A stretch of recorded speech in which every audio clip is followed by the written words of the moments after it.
जय श्री कृष्णा दोस्तों, स्वागत है आपका मेरे YouTube चैनल आर के भक्ति में। भक्तों, मैं आज आपको मंगलवार व्रत की कथा सुनाऊंगा। कृपया ध्यानपूर्वक सुने।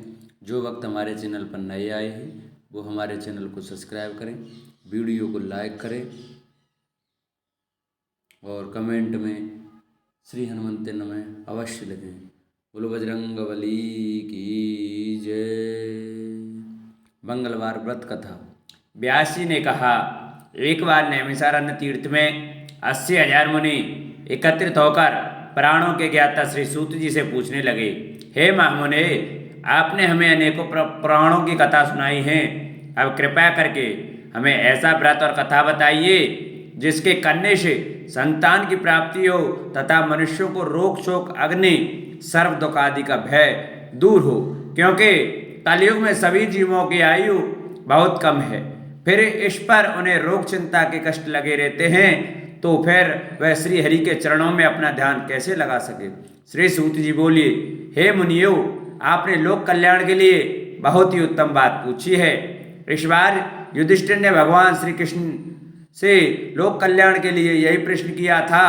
भगवान श्री कृष्ण और युधिष्ठिर का संवाद तुम्हारे सामने कहता हूँ, ध्यान देकर सुनो। एक समय पांडवों की सभा में श्री कृष्ण जी बैठे हुए थे।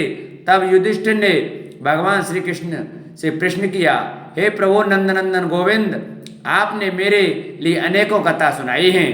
आज आप कृपया करके ऐसा व्रत या कथा सुनाएं जिसके करने से मनुष्य को रोग चिंता का भय समाप्त हो और उसको पुत्र की प्राप्ति हो। हे प्रभु, बिना पुत्र के जीवन व्यर्थ है। पुत्र के बिना मनुष्य नरकगामी होता है। पुत्र के बिना मनुष्य पितृ ऋण से छुटकारा नहीं पा सकता और न ही उसका पुण्यक नामक नरक से उद्धार हो सकता है। अतः पुत्रदायक व्रत बतलाइए। श्री कृष्ण भगवान बोले, हे राजन, मैं एक प्राचीन इतिहास सुनाता हूँ, आप उसे ध्यानपूर्वक सुनो। कुंडलपुर नामक एक नगर था, उसमें नंदा नामक एक ब्राह्मण रहता था। भगवान की कृपा से उसके पास सब कुछ था, फिर भी वह दुखी था। इसका कारण यह था कि ब्राह्मण की स्त्री सुनंदा के कोई संतान न थी। सुनंदा पतिव्रता थी, भक्तिपूर्वक श्री हनुमान जी की आराधना करती थी। मंगलवार के दिन व्रत करके अंत में भोजन बनाकर हनुमान जी का भोग लगाने के बाद स्वयं भोजन करती थी। एक बार मंगलवार के दिन ब्राह्मणी गृह कार्य की अधिकता के कारण हनुमान जी को भोग लगा न सकी, तो इस पर उसे बहुत दुख हुआ। उसने कुछ भी नहीं खाया और अपने मन में प्रण किया कि अब तो अगले मंगलवार को ही हनुमान जी का भोग लगाकर अन्न जल ग्रहण करूंगी। ब्राह्मणी सुनंदा प्रतिदिन भोजन बनाती, श्रद्धा पूर्वक पति को खिलाती, परंतु स्वयं भोजन नहीं करती और मन ही मन श्री हनुमान जी की आराधना करती थी। इस प्रकार 6 दिन गुजर गए और ब्राह्मणी सुनंदा अपने निश्चय के अनुसार भूखी प्यासी निराहार रही। अगले मंगलवार को ब्राह्मणी सुनंदा प्रातःकाल ही बेहोश होकर गिर पड़ी। ब्राह्मणी सुनंदा की इस असीम भक्ति के प्रभाव से श्री हनुमान जी बहुत प्रसन्न हुए और प्रकट होकर बोले, मैं तेरी भक्ति से बहुत प्रसन्न हूँ, तो उठ और वर मांग। सुनंदा अपने आराध्य देव श्री हनुमान जी को देखकर आनंद की अधिकता से बेहल श्री हनुमान जी के चरणों में गिरकर बोली, हे प्रभु, मेरी कोई संतान नहीं है, कृपया करके मुझे संतान प्राप्ति का आशीर्वाद दें। आपकी अति कृपा होगी। श्री महावीर जी बोले, तेरी इच्छा पूर्ण होगी। तेरे एक कन्या पैदा होगी, उसके अष्टांग प्रतिदिन सोना दिया करेंगे। इस प्रकार कहकर श्री महावीर जी अंतर्धान हो गए। ब्राह्मणी सुनंदा बहुत हर्षित हुई और सभी यह समाचार अपने पति से कहा। ब्राह्मण देव कन्या का वरदान सुनकर कुछ दुखी हुए, परंतु सोना मिलने की बात सुनी तो बहुत प्रसन्न हुए। विचार किया कि ऐसी कन्या के साथ मेरी निर्धनता भी समाप्त हो जाएगी। श्री हनुमान जी की कृपा से वह ब्राह्मणी गर्भवती हुई और 10वें महीने में उसे बहुत ही सुंदर पुत्री प्राप्त हुई। यह बच्ची अपने पिता के घर में ठीक उसी तरह से बढ़ने लगी जिस प्रकार शुक्ल पक्ष का चंद्रमा बढ़ता है। 10वें दिन ब्राह्मण ने उस बालिका का नामकरण संस्कार कराया। उसके कुल पुरोहित ने उस बालिका का नाम रत्नावली रखा, क्योंकि यह कन्या सोना प्रदान किया करती थी। इस कन्या ने पूर्व जन्म में बड़े ही विधान से मंगल देव का व्रत किया था। रत्नावली का अष्टांग बहुत सा सोना देता था। उस सोने से नंदा ब्राह्मण बहुत ही धनवान हो गया। अब ब्राह्मणी भी बहुत अभिमान करने लगी थी। समय बीतता रहा। अब रत्नावली 10 वर्ष की हो चुकी थी। एक दिन जब नंदा ब्राह्मण प्रसन्नचित्त था, तब सुनंदा ने अपने पति से कहा, मेरी पुत्री रत्नावली विवाह के योग्य हो गई है, अतः आप कोई सुंदर तथा योग्य वर देखकर इसका विवाह करा दें। यह सुन ब्राह्मण बोला, अभी तो रत्नावली बहुत छोटी है।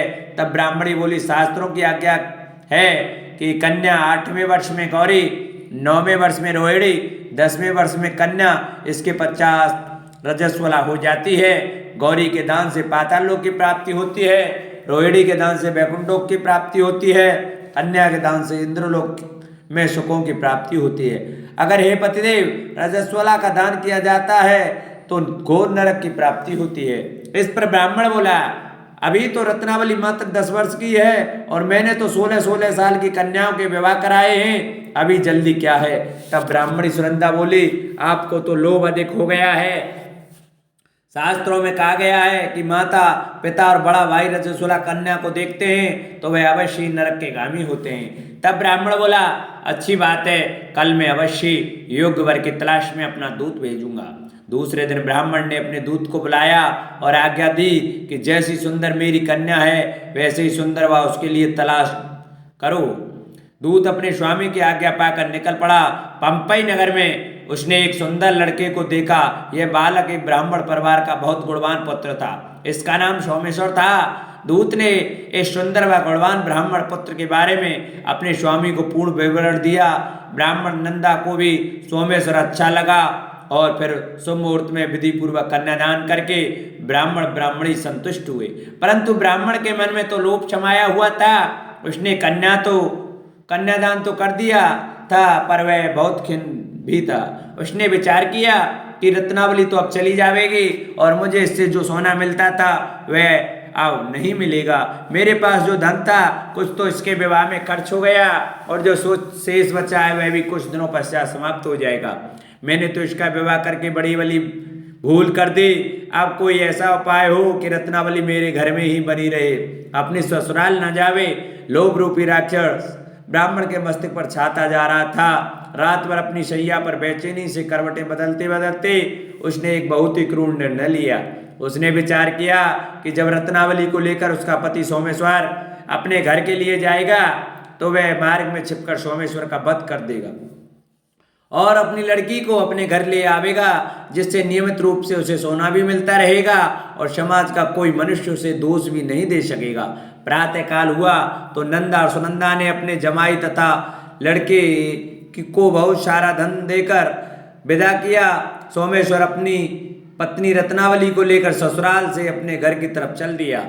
ब्राह्मण नंदा महालोक के वशीभूत हो अपनी मति खो चुका था। पाप पुण्य को उसे विचार न रहा था। अपने भयानक व क्रूर निर्णय को कार्य रूप देने के लिए उसने अपने दूत को मार्ग में अपने जमाई का वध करने के लिए भेज दिया था, ताकि रत्नावली से प्राप्त होने वाला सोना उसे हमेशा मिलता रहे और वो कभी निर्धन न हो। ब्राह्मण के दूत ने अपने स्वामी की आज्ञा का पालन करते हुए उसके जमाई सोमेश्वर का मार्ग में ही वध कर दिया। समाचार प्राप्त कर ब्राह्मण नंदा मार्ग में पहुंचा और रुदन करती अपनी पुत्री रत्नावली से बोला, हे पुत्री, मार्ग में लुटेरों ने तेरे पति का वध कर दिया है। भगवान की इच्छा के आगे किसी का कोई बस नहीं चलता। आप तो घर चल, वहां पर ही रहकर शेष जीवन व्यतीत करना, जो भाग में लिखा है वही होगा। अपने पति के अकाल मृत्यु से रत्नावली बहुत दुखी हुई। करुण क्रंदन व रुदन करते हुए अपने पिता से बोली, हे पिताजी, इस संसार में जिस स्त्री का पति नहीं है उसका जीवन व्यर्थ है। मैं अपने पति के साथ ही अपने शरीर को जला दूंगी और सती होकर अपने इस जन्म को माता पिता के नाम को तथा सास ससुर के यश को सार्थक करूंगी। ब्राह्मण नंदा अपनी पुत्री रत्नावली के वचनों को सुनकर बहुत दुखी हुआ। विचार करने लगा, मैंने व्यर्थ ही जमाई वध का पाप अपने सिर लिया। रत्नावली तो उसके पीछे अपने प्राण तक देने को तैयार है। मेरा तो दोनों तरफ से मरण हो गया। धन तो अब मिलेगा नहीं। जमाई वध के पाप के फलस्वरूप यम यातना भी भुगतनी पड़ेगी। यह सोचकर वह बहुत खिन्न हुआ। सोमेश्वर की चिता बनाई गई। रत्नावली सती होने की इच्छा से अपने पति का सिर अपनी गोद में रखकर चिता में बैठ गई। जैसे ही सोमेश्वर की चिता को अग्नि लगाई गई वैसे ही प्रसन्न हो मंगलदेव वहां प्रकट हुए और बोले, हे रत्नावली, मैं तेरी भक्ति से बहुत प्रसन्न हूँ। तू वर मांग। रत्नावली ने अपने पति का जीवन दान मांगा। तब मंगलदेव बोले, रत्नावली तेरा पति अजर अमर है, यह महान विद्वान भी होगा, और इसके अतिरिक्त तेरी जो इच्छा हो वह वर मांग। तब रत्नावली बोली, हे ग्रहों के स्वामी, यदि आप मुझ पर प्रसन्न हैं तो मुझे यह वरदान दीजिए कि जो भी मनुष्य मंगलवार के दिन प्रातः का लाल पुष्प लाल चंदन से पूजा करके आपका स्मरण करे, उसको रोग व्याधि न हो, स्वजनों का भी कभी वियोग न हो, सर्प अग्नि तथा शत्रुओं का भय न रहे। जो स्त्री मंगलवार का व्रत करे वह कभी विधवा न हो। मंगलदेव तथास्तु कहकर अंतर्धान हो गए। सोमेश्वर मंगलदेव की कृपा से जीवित हो उठा। रत्नावली अपने पति को पुनः प्राप्त कर बहुत प्रसन्न हुई और मंगलदेव का व्रत प्रत्येक मंगलवार को करके व्रतराज और मंगलदेव की कृपा से श्लोक में सुख ऐश्वर्य को भोगते हुए अंत में अपने पति के साथ स्वर्गलोक को चले गई। इति श्री मंगलवार व्रत कथा। श्री हरि नमः। बोलो मंगलदेव भगवान की जय। बोलो बजरंगबली की जय। जिन भक्तों को हमारी वीडियो अच्छी लगी हो वो हमारी वीडियो को ज़्यादा से ज़्यादा शेयर करें, लाइक करें, चैनल को सब्सक्राइब करें और कमेंट में श्री हनुमते नमः जरूर लिखें।